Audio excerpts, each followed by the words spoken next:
harki harkanya tu dina ofi mali harki harkan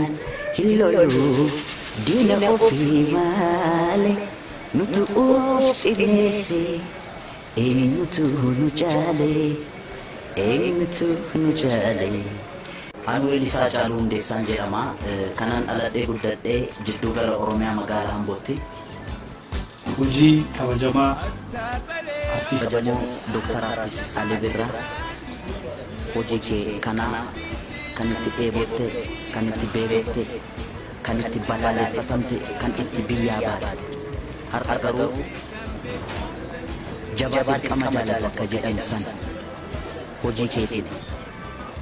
ummata bal'aa amansiiste kanaan si gahuu isaatti namoota sii gammadan keessaa isa tokko baga siin ga'ee baay'een si jaaladha baay'een si kabaja mul'attee ni mul'iste jireenya bara baraan si hawwa jedhe.